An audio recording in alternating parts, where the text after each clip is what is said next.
Bonjour. Donc voici la lettre au préfet François Ravier, la préfecture de Savoie, Chambéry, suite à l'internement de force d'Elena Sagnol. La lecture dure à peu près 5 minutes. Après, je donne quelques explications. Je fais quelques remarques à propos du texte, à propos de la lettre plutôt. Voilà. Donc, objet. Demande de faire cesser la privation de liberté de Madame Elena Sagnol, internée d'office. Monsieur le préfet, Madame Elena Sagnol a été internée d'office le 14 février 2023 sur ordre du maire de Moutier, Monsieur Fabrice Pannekoek. Cette action semble entachée d'irrégularité. Madame Elena Sagnol n'est pas une malade mentale, mais la cible d'une criminalité ordurière. Madame Sagnol se plaint depuis plusieurs années de harcèlement et de torture électromagnétique, notamment de la part de son voisinage, ce autant par des plaintes qu'en se servant des réseaux sociaux. Elle met ainsi en pratique l'article 434.1 du Code pénal qui nous fait obligation de dénoncer une criminalité dangereuse pour la santé publique. C'est à travers ces actions de salubrité publique que nous l'avons connue. Nous aimerions attirer votre attention, Monsieur le Préfet, sur le fait que Madame Sagnol n'affabule pas sur la réalité des tortures. Nous, les personnes dont les noms figurent en bas de ce courrier, sommes victimes, comme elle, de ce même crime, d'un crime en cours. L'article 223-6 du Code pénal devrait s'appliquer. Mais pas par la psychiatrisation. La cybertorture, c'est-à-dire la possibilité de torturer sans toucher via de nouvelles technologies, est dénoncée depuis 2020 devant les Nations Unies par le juriste professeur Nils Melzer, un rapporteur spécial sur les tortures. Nous sommes plusieurs victimes de cette criminalité en bande organisée et qui semble protégée, à nous inquiéter du sort réservé à Madame Sagnol dans cet hôpital psychiatrique et à nous demander quel est le réel objectif de cet internement forcé. Nous comprenons aisément qu'elle soit exaspérée, désespérée, poussée à bout, épuisée par toutes ces années de traitements inhumains dans l'indifférence générale, et nous saluons sa ténacité et son courage. Les autorités semblent ne pas vouloir entendre que des individus malveillants se servent de la technologie pour mettre en pratique leurs idées destructrices et ravageuses. Pourtant, il est aujourd'hui reconnu que des armes à énergie dirigée ainsi que d'autres dispositifs d'attaque et de torture à distance circulent librement en toute discrétion à travers le monde, y compris en France. Exception faite pour la Russie, le pays natal de Madame Sagnol, où la circulation des armes à énergie dirigée est interdite depuis 2001. Nous sommes aujourd'hui le 27 février 2023. Interdite donc par la Douma russe, l'équivalent de notre Parlement. Les élus doivent se renseigner afin de réaliser qu'une immense communauté internationale dénonce ces mêmes exactions. Une information sur le traitement de cette nouvelle criminalité par différents droits internationaux se trouve dans le texte d'un autre juriste, Louis Freiheit. Droit comparé du harcèlement électromagnétique, nécessité d'une loi française. Blogging Books 2014, initialement publié par son auteur déjà en juin 2012 sur le site juridique de Legavox. Nous vous demandons, Monsieur le Préfet, de faire cesser la privation de liberté de Madame Elena Sagnol, déjà pénalisée en tant que victime d'une criminalité inédite, secrète et qui semble protégée. Les décisions préfectorales dans ce domaine s'appuient sur avis motivé du psychiatre de l'établissement. Les psychiatres en charge de Madame Sagnol bénéficieront de ce même courrier complété d'une information majeure. Nous la partageons avec vous. En 2009,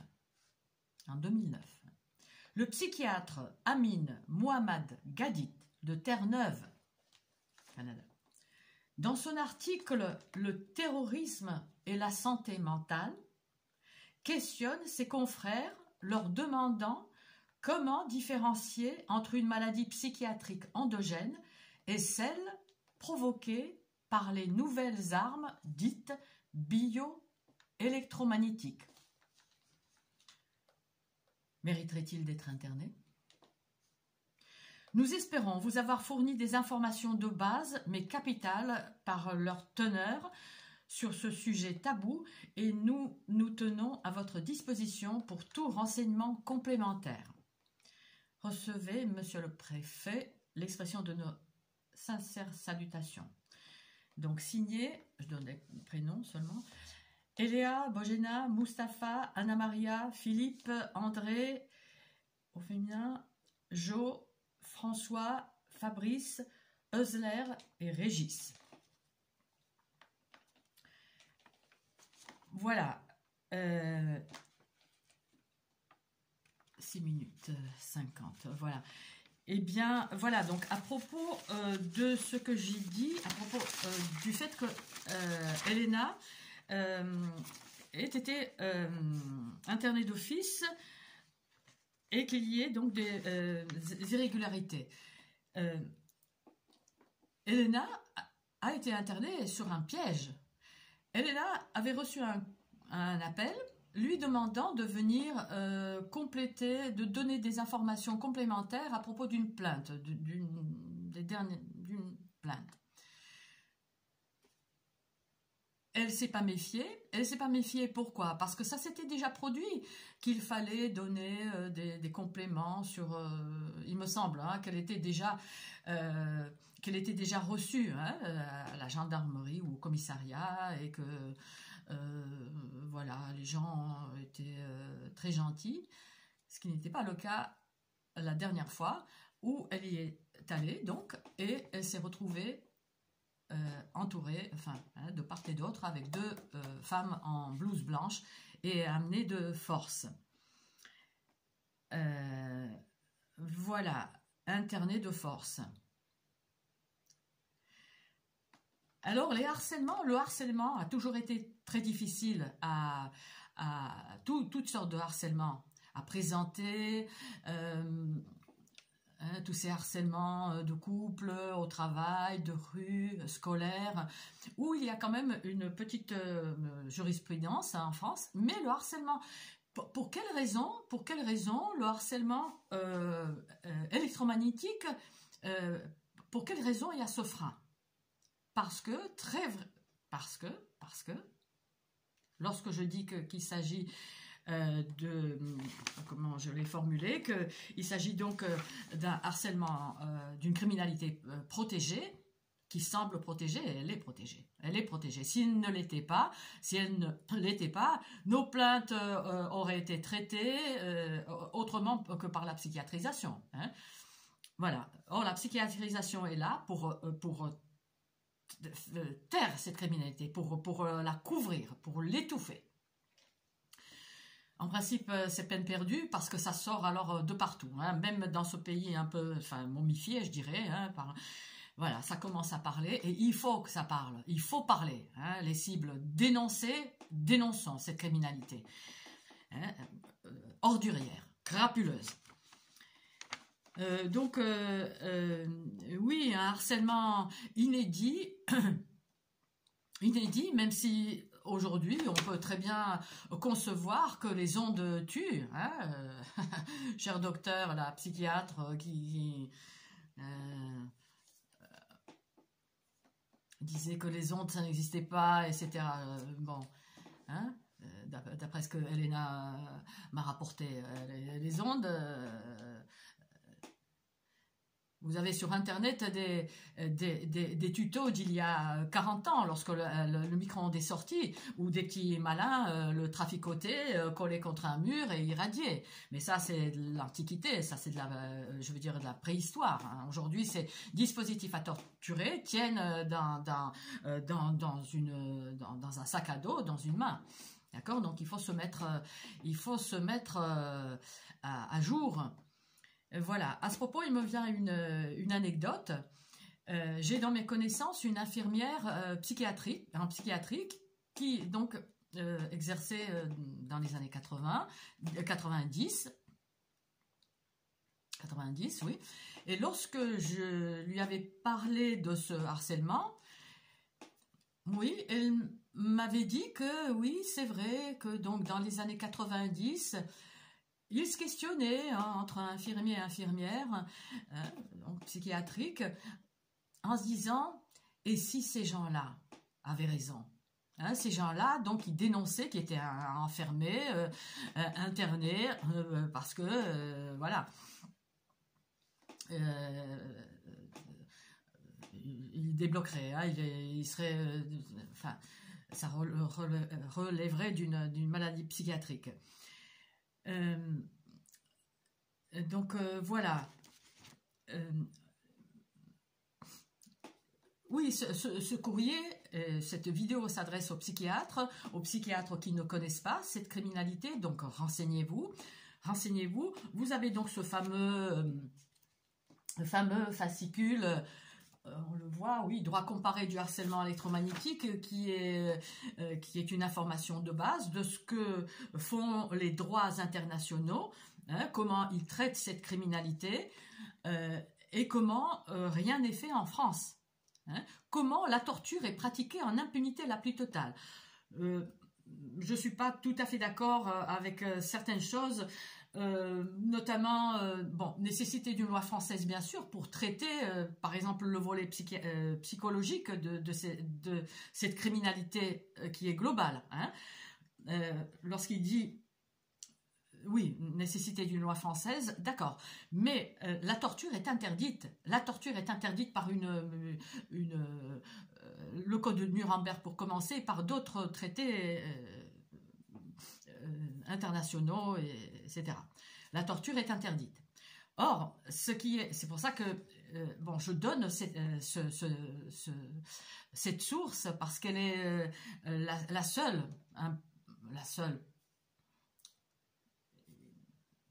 concernant le harcèlement électromagnétique, comme ça, massivement, c'est la seule. Donc, voilà, je la donne. Mais lorsque l'auteur dit que notre harcèlement, est très vraisemblablement couvert de secret défense, par le secret défense, comme dans d'autres domaines, dans le domaine du politique, je sais pas, les satellites, le cosmique, je sais pas, il donne d'autres exemples encore, et que pour chaque le nucléaire, voilà, bon, ça se comprend, ok, et que donc chacun de ces secrets est étiqueté d'un vocable. Je ne vais pas le citer, il n'y a pas de droit d'auteur, machin. Vous le trouverez donc dans ce petit fascicule. Et à propos de nos tortures, il dit que c'est probablement classé dans le groupe de l'inavouable. L'inavouable, étiqueté par par un vocable que je vous laisse découvrir. Et que donc, comme c'est couvert par le secret défense, eh bien, la probabilité que le secret défense soit levé voilà, est peu probable. Donc quoi, on va continuer de torturer parce que c'est couvert par le secret défense. Le secret défense, c'est l'État derrière. L'État, c'est une criminalité. Et j'en viens donc au point suivant. C'est une criminalité étatique et interétatique, où ils se tiennent par la barbichette. Hein, le premier qui dira, il fera tomber les autres. Donc, lorsque Nils Melzer, un juriste, c'est pas un hurluberlu, hein, un juriste dénonce cette criminalité en tant que cybertorture, on peut comprendre que derrière cette criminalité, il y a les États.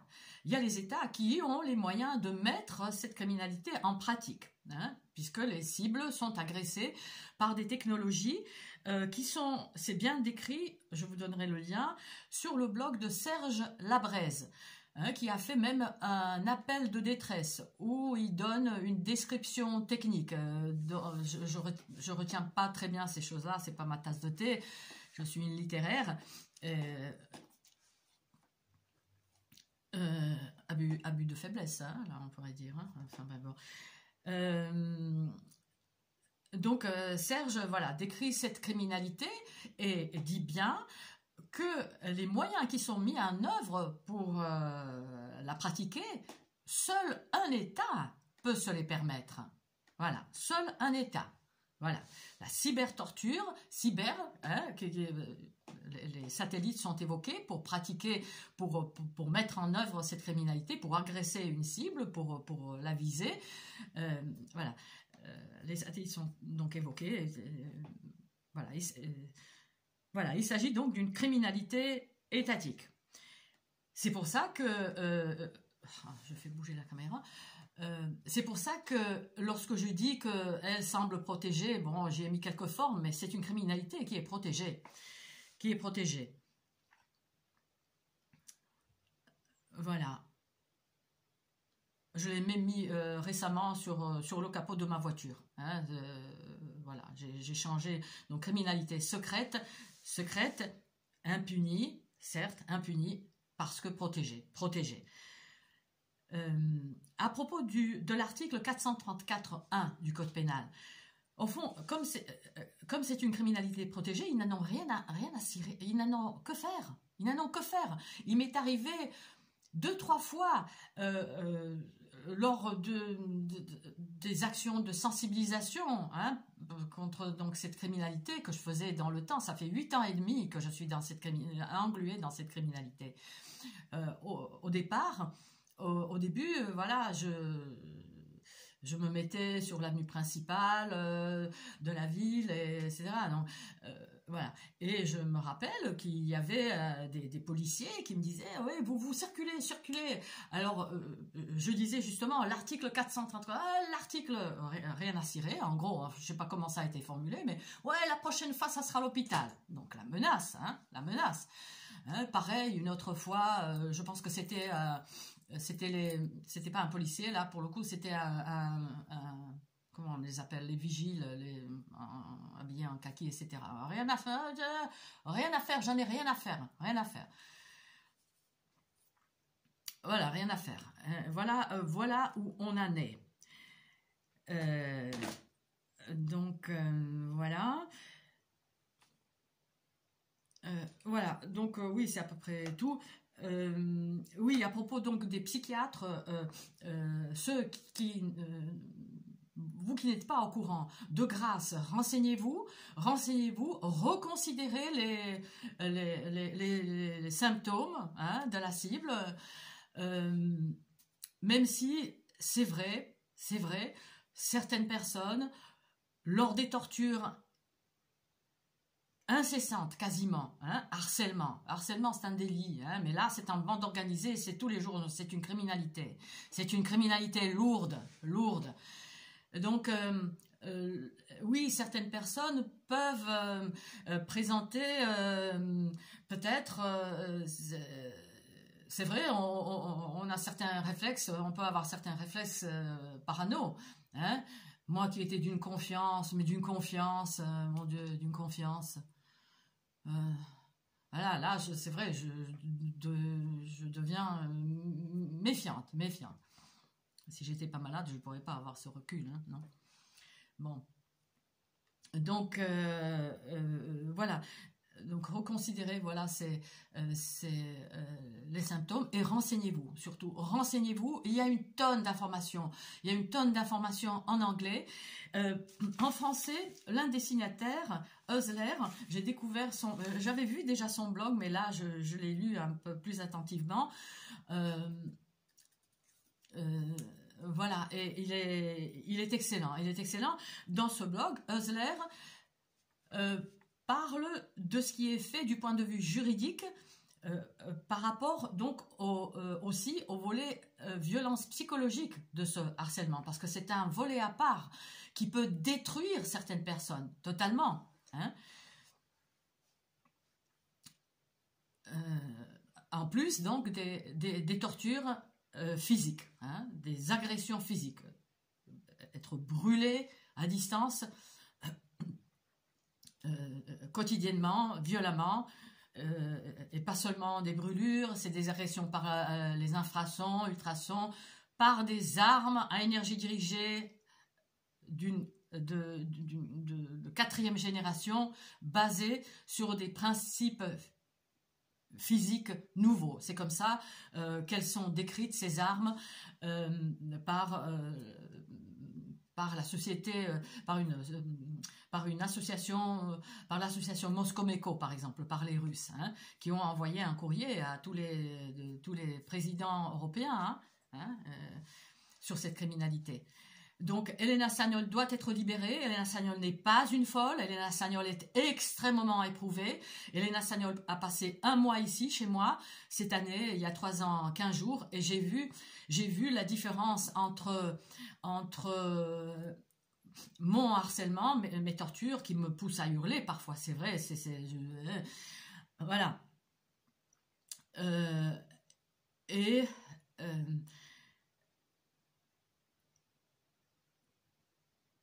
il faut pas tout ce que vous direz pourra être retourné contre vous. Oui, mais c'est vrai que j'essaie de me tenir, notamment parce que à l'étage en dessous, il y a 10 enfants entre je sais pas, 7 et 15 ans. Donc je veux pas faire peur. Une folle parlerait comme ça. Une folle pourrait se retenir comme ça. Je fais bouger la caméra. Donc voilà. Voilà, Elena Sagnol n'est pas une folle. Voilà, donc je l'ai vue être agressée violemment. Et lorsqu'on l'est pas agressé, on a autre chose à faire. On a des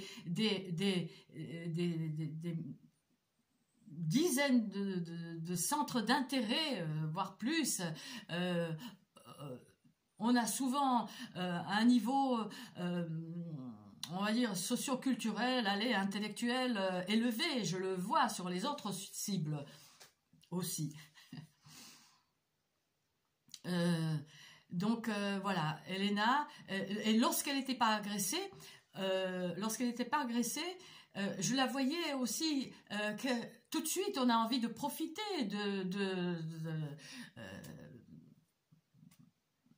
pratiquer un loisir, de faire ce qu'on aime faire, voilà.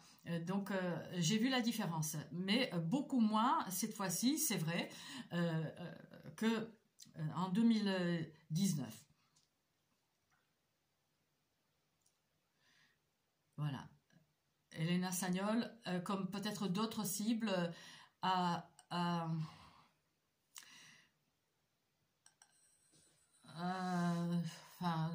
fait l'erreur, j'allais dire. Lorsqu'on déménage, beaucoup de cibles déménagent, changent de quartier, de ville, de pays. Or, les réseaux se reconstituent. C'est une criminalité bien connue aujourd'hui. La Stasi l'a pratiquée déjà dans le temps. Les réseaux se reconstituent, la personne continue d'être torturée. Or, elle a perdu tous ses contacts. Elle est isolée. Elle se trouve isolée, c'est ça qu'ils veulent. Sont cibles les personnes qui sont seules, souvent, comme c'était mon cas, sauf que c'est vrai, je peux réactiver mes réseaux rapidement. Je vais pas parler de moi. Elena a perdu en fait tous ses tous ses contacts sociaux. Voilà. Ce harcèlement, c'est une manière d'ailleurs de harceler, hein, l'isolement social, hein, comment détruire la vie de quelqu'un, hein, par un isolement social, par une élimination sociale. Hein. Lui, il en parle très très bien. Et donc, voilà, je conclurai par ça, hein, où il le dit bien, que les avocats et les psychiatres sont les services des services secrets, du renseignement, de l'intelligence, comme on appelle ça aujourd'hui, hein, que c'est pas un roman, hein, c'est un cadre supérieur et brillantissime de l'intelligence, hein, du renseignement. C'est un livre factuel avec des références historiques, hein, qui donc donne cette information qui parle un petit peu des agressions possibles par des hautes technologies, voire de très hautes technologies. Bon, hein, il fait partie du sérail, donc il ne va pas trahir les siens.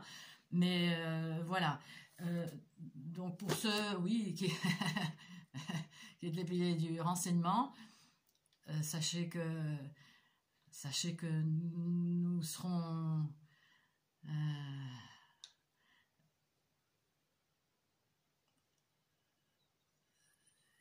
écoutez, voilà, à vous de voir. Nous serons tous appelés à répondre de nos actes. Les cibles sont des personnes innocentes. Sont torturés également leurs enfants et leurs animaux. Bon, les enfants de toutes les cibles ne sont peut-être pas torturés, je ne le conseillerais pas, sont agressés différemment, peuvent être manipulés. Mais concernant les animaux, c'est quasiment la règle. Or, on sait que l'animal est aujourd'hui considéré comme un être à part entière, avec sa sensibilité, etc.